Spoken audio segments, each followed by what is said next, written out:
नरेंद्र मोदी जब से देश के प्रधानमंत्री बने हैं, देश दो धड़ों में बंट गया है।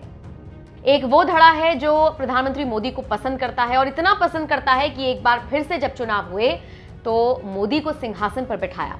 दूसरी तरफ कुछ ऐसे तबके हैं जो प्रधानमंत्री मोदी को बिल्कुल पसंद नहीं करते, उनकी नीतियों के खिलाफ हमेशा अपनी आवाज बुलंद करते हैं, उनके हर एक फैसले की आलोचना करते हैं। लेकिन इन सब के बीच अब सोशल मीडिया पर एक नई बहस छिड़ गई है। ट्विटर पर कुछ ऐसे यूजर्स आ गए हैं जो प्रधानमंत्री मोदी की तारीफ करते करते ऐसी ऐसी बातें लिख रही हैं कि जो विपक्ष के नेता हैं या फिर जो वो तबका है जो प्रधानमंत्री मोदी को पसंद नहीं करता, वो भी धड़ल्ले से आगे आकर मोदी की बुराई कर रहा है। अब जरा शिवानी वर्मा नाम की इस यूजर का ट्वीट देखिए। इन्होंने लिखा, क्या आप जानते हैं, और इसी के साथ उन्होंने जो पोस्ट शेयर किया है उसमें प्रधानमंत्री मोदी को लेकर कई तरह के दावे किए गए हैं। तो वहीं दूसरी तरफ कुछ ऐसे यूजर्स आगे आ गए हैं जो इन दावों की हवा निकाल रही हैं। सबसे पहले शिवानी वर्मा ने जो पोस्ट शेयर किया वो आप देखिए। उसमें लिखा है, क्या आप जानते हैं मोदी जी ऐसे प्रधानमंत्री हैं जो अपने भोजन का खर्च स्वयं उठाते हैं, महंगे खाने के बजाय बाजरे की रोटी खिचड़ी खाते हैं, जिन्होंने आज तक एक भी छुट्टी नहीं ली, जो अपनी सारी जमीन दान कर चुके हैं। मोदी जी की ऐसी सादगी की वजह से ही देश उन्हें बार बार समर्थन देता है। अब इस यूजर ने जिस तरह से ट्वीट किया तो इसके विरोध में कई सारे लोग आ गए। जैसे एक यूजर ने लिखा, 8,500 करोड़ का हेलीकॉप्टर जनता के पैसे से खुद के लिए खरीदा, 13 करोड़ की मर्सिडीज बेंज की सीरीज खुद के लिए, 3 लाख रुपए का पेन जनता के पैसे से, 4 लाख के रोज मशरूम खा जाते हैं वो जनता के पैसे से, रोज कपड़े बदलकर फैशन शो करते हैं जनता के पैसे से, और भी बहुत कुछ है बेटे।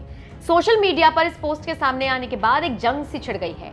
तमाम ऐसे लोग हैं जो मोदी का समर्थन करते हुए उनकी तारीफ कर रही हैं, तो कुछ एक ऐसे लोग हैं जो उनकी जबरदस्त तरीके से बुराई कर रही हैं, आंकड़े पेश कर रही हैं और ये बता रही हैं कि प्रधानमंत्री मोदी कितना पैसा अपने ऊपर खर्च करते हैं। बहरहाल, आप प्रधानमंत्री मोदी को लेकर क्या राय रखते हैं? क्या आपको लगता है कि उनके सत्ता में आने के बाद से देश के हालात बदले हैं, या फिर आपको भी लगता है कि उनके आने से कोई बदलाव नहीं हुआ बल्कि देश को नुकसान ही हो रहा है? आपका जो भी कहना है आप हमें कमेंट करके जरूर बताइएगा। जाते जाते आपको प्रधानमंत्री मोदी के एक ऐसे बयान के साथ छोड़े जा रही हैं जो यकीनन आपको गर्व से भर देगा। साथियों, हमारी सेनाओं में किस तरह बदलाव आ रहा है, उसका एक और अहम पक्ष मैं सभी देशवासियों के सामने रखना चाहता हूं। विक्रांत जब हमारे समुद्री क्षेत्र की सुरक्षा के लिए उतरेगा तो उस पर नौसेना की अनेक महिला सैनिक भी तैनात रहेगी। समंदर की अथाह शक्ति के साथ असीम महिला शक्ति ये नए भारत की बुलंद पहचान बन रही है। मुझे बताया गया है कि अभी नेवी में करीब 600 महिला ऑफिसर्स हैं, लेकिन अब इंडियन नेवी ने अपनी सभी शाखाओं को महिलाओं के लिए खोलने का फैसला किया है। जो पाबंदियां थी वो अब हट रही है। जैसे समर्थ लहरों के लिए कोई दायरे नहीं होते, वैसे ही भारत की बेटियों के लिए भी अब कोई दायरे या बंधन नहीं है।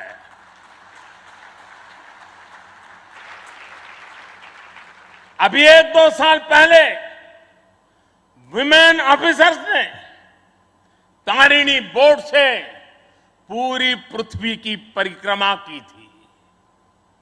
आने वाले समय में ऐसे पराक्रम के लिए कितनी ही बेटियां आगे आएगी, दुनिया को अपनी शक्ति से परिचित करवाएगी। नेवी की तरह ही तीनों सशस्त्र सेनाओं में युद्धक भूमिकाओं में महिलाओं को शामिल किया जा रहा है। उनके लिए नई जिम्मेदारियों के रास्ते खोले जा रहे हैं। साथियों, आत्मनिर्भरता और आजादी को एक दूसरे का पूरक कहा जाता है। जो देश जितना किसी दूसरे देश पर निर्भर है, उतना ही उसके लिए संकट है। जो देश जितना आत्मनिर्भर है, वो उतना ही सशक्त है।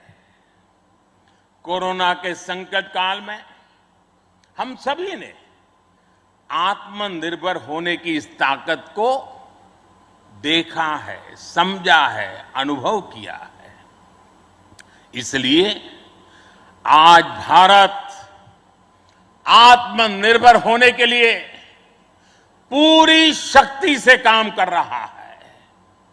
आज अगर अथाह समंदर में भारत की ताकत का उद्घोष करने के लिए आईएनएस विक्रांत तैयार है, तो अनंत आकाश में यही गर्जना हमारे तेजस कर रहे हैं। इस बार 15 अगस्त को पूरे देश ने लाल किले से स्वदेशी तोप की हुंकार भी सुनी है। आजादी के 75 साल बाद सेनाओं में रिफॉर्म करके भारत अपनी सेनाओं को निरंतर आधुनिक बना रहा है, आत्मनिर्भर बना रहा है। हमारी सेनाओं ने ऐसे उपकरणों की एक लंबी लिस्ट भी बनाई है, जिनकी खरीद अब स्वदेशी कंपनियों से ही की जाएगी।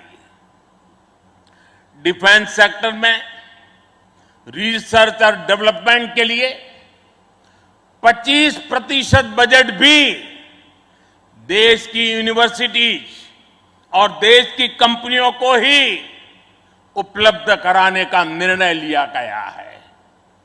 तमिलनाडु और उत्तर प्रदेश में 2 बड़े डिफेंस कॉरिडोर भी विकसित हो रहे हैं। डिफेंस सेक्टर में आत्मनिर्भरता के लिए उठाए जा रहे इन कदमों से देश में रोजगार के अनेकों नए अवसर पैदा हो रहे हैं।